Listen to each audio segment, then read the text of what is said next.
And coming up now, a little conversation with a lovely lady, a very talented trombonist and vocalist and arranger and teacher. And there's no end to the things this young lady does. And that's the lovely Gina Benalcazar Lopez.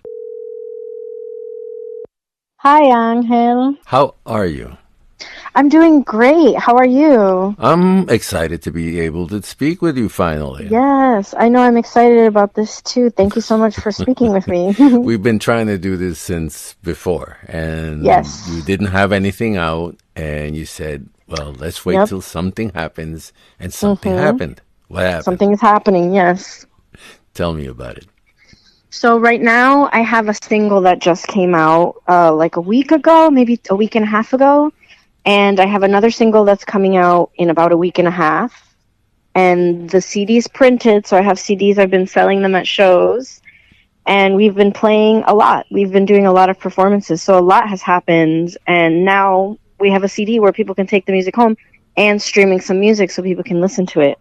Well, it's a great product. I got to scan through the 4 tracks. I picked my Hmm. favorite 3, and we have them here. But before we get to that, Yes. where did Gina come from? I remember one evening, Becca Patterson introduced me. She says, "This is Gina. She's fantastic. Keep an eye open for her."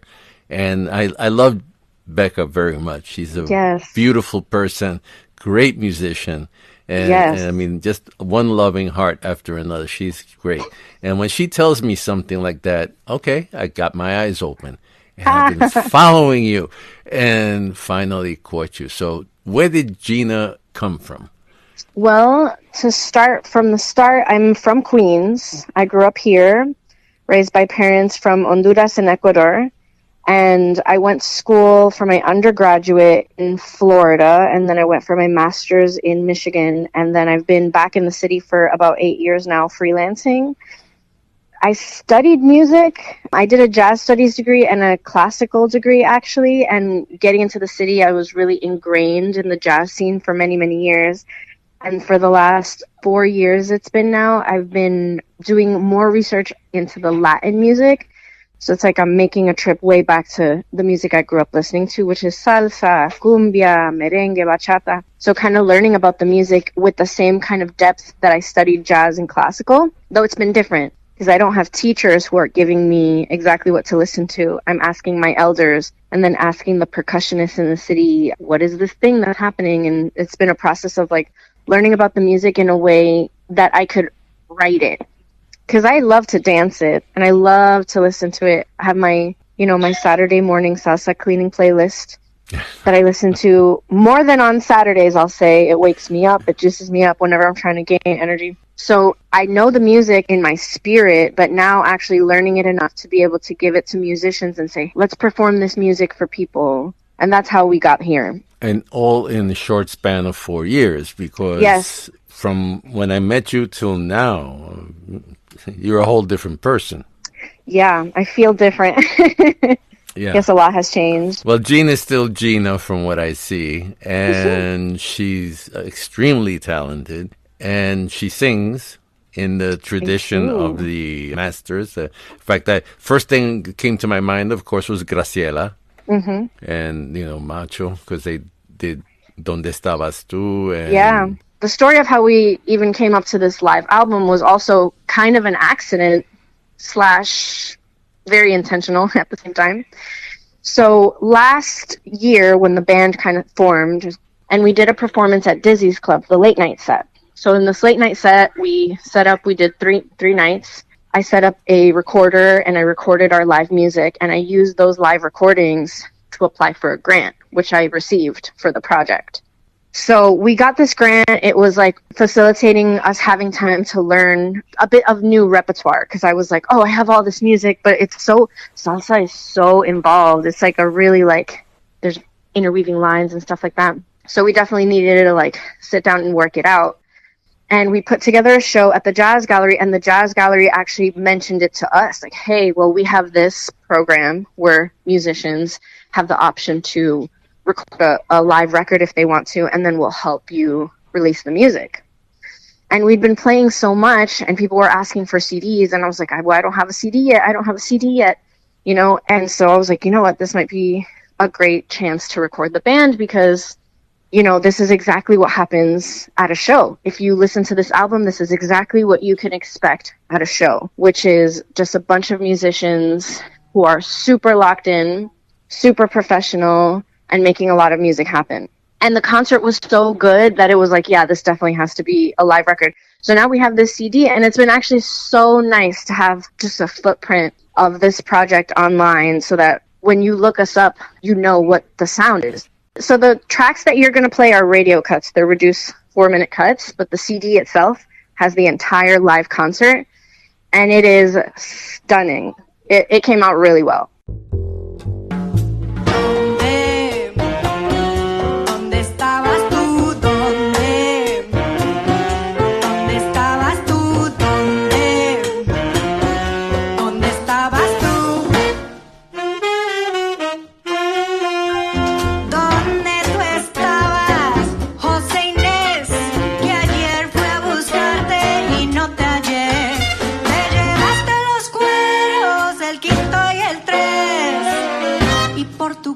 Suspendimos el bembé.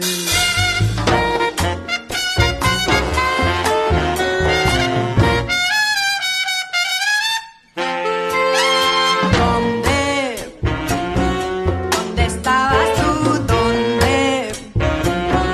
¿Dónde estabas tú? ¿Dónde tú estabas, José Inés? Que fuimos a buscarte a casa Merced, a casa de Lola, Tomasa y Esther, a casa de Ñico, Jacinto y Andrés.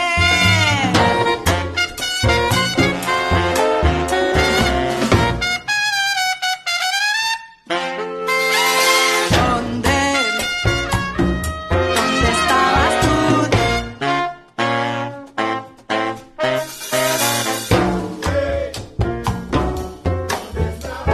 ¿Dónde tú estabas, José Inés? Porque tú no fuiste anoche al bembé.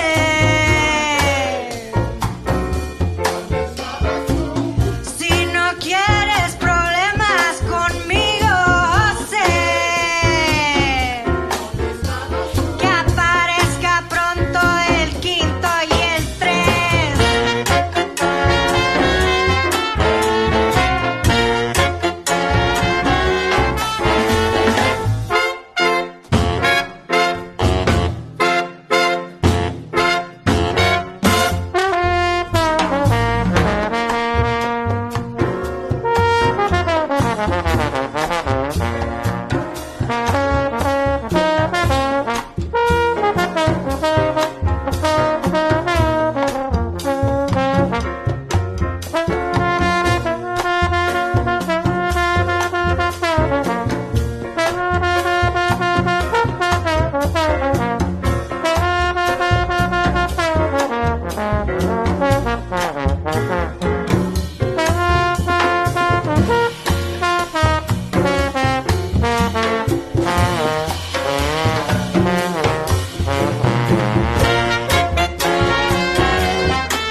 ¿Dónde tú estabas, José Inés? Que ayer fui a buscarte y no te encontré. ¿Dónde estabas tú?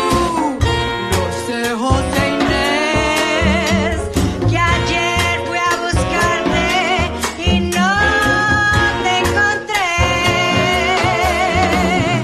¿Dónde estabas tú? ¿Dónde estabas tú? Idilio. It's a great tune. It's a beautiful lyric. Yeah. And at the same time, have you met the gentleman who wrote that? Titi Amadeo? Yeah. I have not. Oh, you got to go to his record store. You got to Okay. check him out. He is Yes, I'm on something it, else. boss. Yeah, he's on Prospect and just off of Westchester. Okay. All right. So that's Amazing. like the number 2 with the number 5 gets you right there. Oh, okay. Very You simple. just changed my world right now. He'll love you. Forget it. Okay. All right. Anyway, Idilio, Willie Colon. So I've known about Willie Colon since I was very little, before I really understood like what the trombone was, and and a lot of people ask me how I picked the instrument. I actually didn't pick it. My teacher made me play it. But when they gave it to me, I was like, oh, but I've heard this before, because it's like so prominent in salsa. It's like, I don't know how to explain it. It's like in rock, you expect to hear like the guitar and the drum set, and that's like the sound. And then in jazz, you expect to hear like a saxophone, that's the sound. And then in salsa, it's the trombone. That's where we are king. And I love the trombone. I don't know if you can tell. No, Then I hardly. thought also, Hardly. you can't tell. I'm I not clear can't enough. tell. No. And so I was like, okay, I definitely want to have one of recognizable Willie Colon, and it's a trombone feature. So since I'm playing trombone and singing, I was like, oh, I absolutely have to do this. His influence has incepted the DNA of this project. So I love the song. I think it's a beautiful song, and I wanted to have my stamp on it too, because there are no arrangements of Idilio. Like you can't play like Idilio with a big band, because there's not an arrangement out of it. And I was like, well, then I'm going to have to write it. So I wrote it, and then I was like, well, since we're here, then I put my little flavor on it, because we were there anyways. And it's been so amazing. And what the crazy thing is that, like, in the process of, like, putting all these things, I have in my head, like, one day I would love for Willie to hear this recording. And then he passed. Like, in the middle of while I'm channeling him, he passed. And it was like it feels weird, because now like I'm celebrating this music, and it feels like, to be honest, it feels strange, because we just lost this huge pioneer in music. I was fortunate. I was one of the trombonists in the La Murga processional. It's like when Mr. Palmieri left us. Like, my goodness, it leaves a hole in space, Yeah, big So shoes it's to like, fill. Yeah. yeah, and you almost can never fill them. It takes like an entire community to fill the shoes that are left behind. There's like no one person in its entirety that will live up to the musical impact that he has on this music as a trombonist, as a writer, as a producer. And, he teaches us a lot in the way that he lived life. He teaches us a lot about, that's what you get from life in general. You learn from everyone, all the things you want to be, and then the things that you're maybe you want to do differently. He taught us a lot about, or we should have learned a lot at least, from him about like how we want to carry ourselves forward as musicians, how we want to treat the art, what we want to be like as people. Like, it makes you think like, all right, who do I want to be when you see your heroes and you see just like all the things that they do, because it's so crazy when you're like that level of, he was like world famous, you know what I mean? That it's like when you're like up there and everybody's watching you, everybody knows everything, you don't have any privacy, you know what I'm saying? It's a whole different life. It's up a there. whole different thing up there, yeah. So, all we can do is we can look and we say, this is a pioneer of the music, and then take whatever you can learn from that person, and then just use it to like make sure that you do better, and we do better, and we do better and better. And that's how the music keeps growing, because we take care of it, and then the next generation, I hope they do better than me, and then the generation after that, I hope that they do better than them. Like, it's so that we continue to like bring the music forward, but also like the world.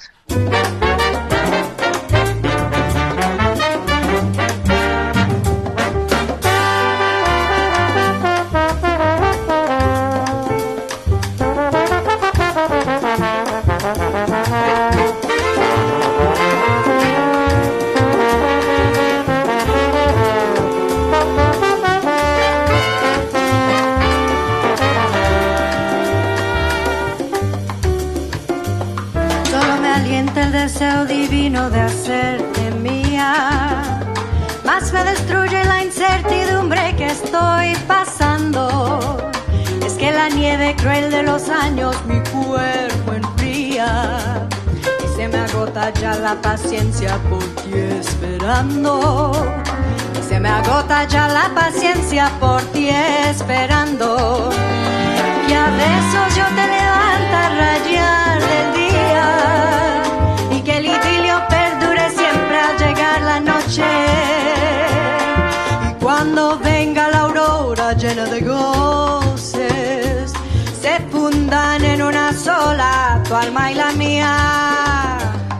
Que a besos yo te levanta a rayar del día y que el idilio perdure siempre al llegar la noche. Y cuando venga la aurora llena de goces, se fundan en una sola tu alma y la mía.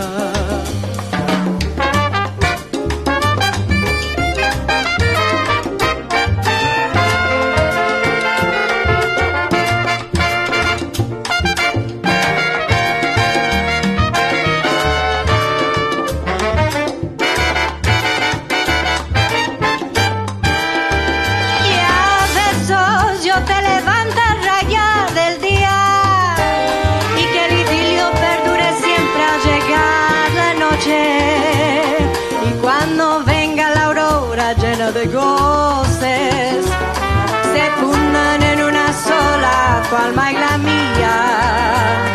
Y a besos yo te levanta a rayar del día y que el idilio perdure siempre al llegar la noche. Y cuando venga la aurora llena de goces, se fundan en una sola tu alma y la mía.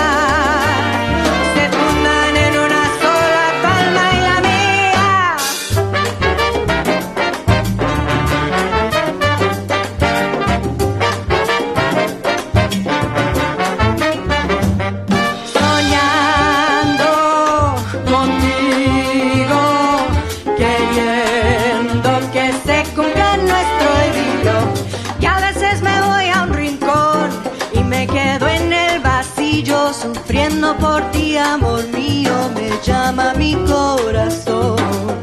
Soñando contigo, queriendo que se cumpla nuestro idilio y así muy juntos volver a sentir que se funden tu alma y la mía en un abrazo, un idilio de amor.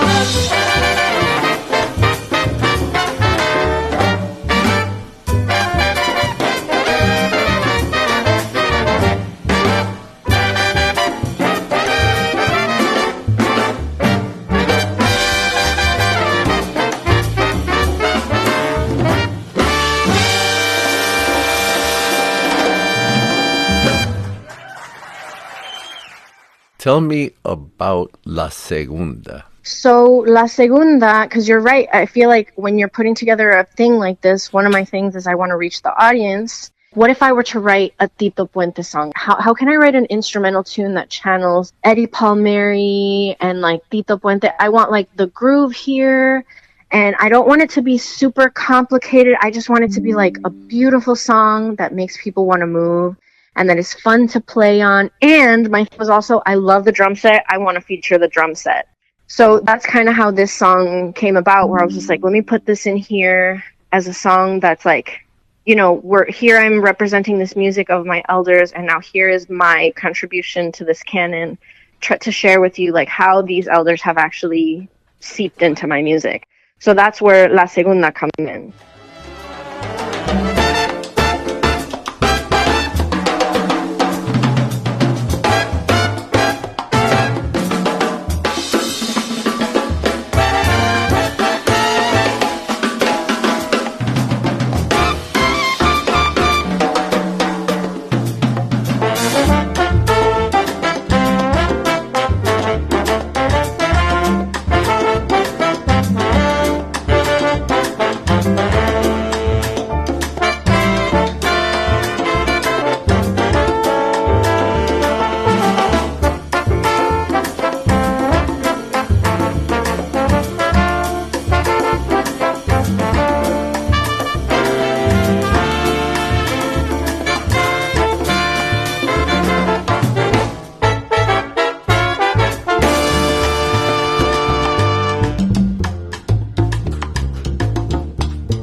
that song has been really fun to play because that's also a song that I've also been able to bring to maybe older students, like collegiate level bands.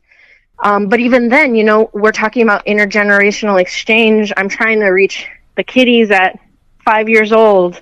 I'm trying to reach the middle school kids and the high school kids. I'm trying to reach them in college. I want to reach people here that are in the world that are my age. I want to reach an older generation. So it's like every little step of like trying to make sure that I'm touching every generation and that we all feel like, because also it's like when you go in the studio and you record something for the first time, there's a certain magic that happens there that won't happen anywhere else but there.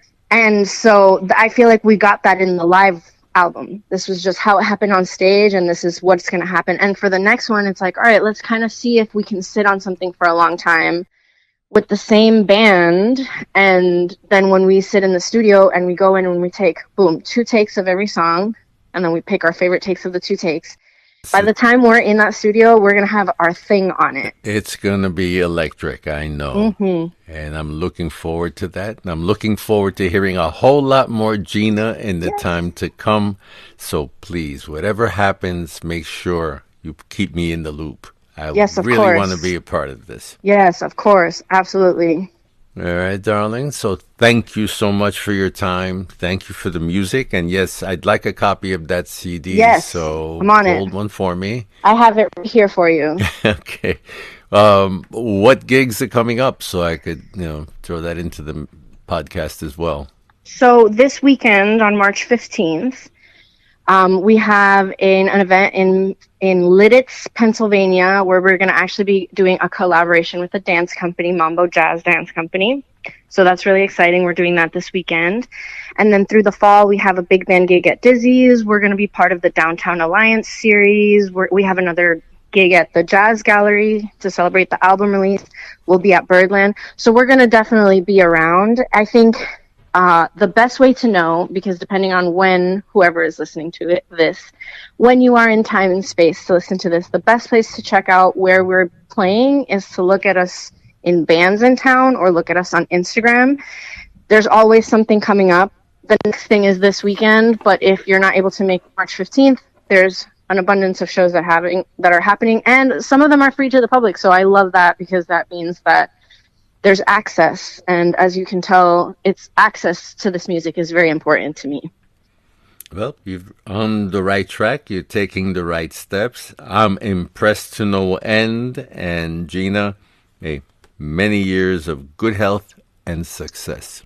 Thank you. You too, Angel. It's very seldom that a young talent catches my ear and my attention the way Gina has. And believe me, you're just looking at something in its infancy. Give her a little time. The girl just doesn't stop moving. She doesn't stop writing. She doesn't stop performing. And that's going to make her a great musician, a great teacher, and just someone worthy of recognition. So please keep your eyes open for Gina Benalcázar Lopez.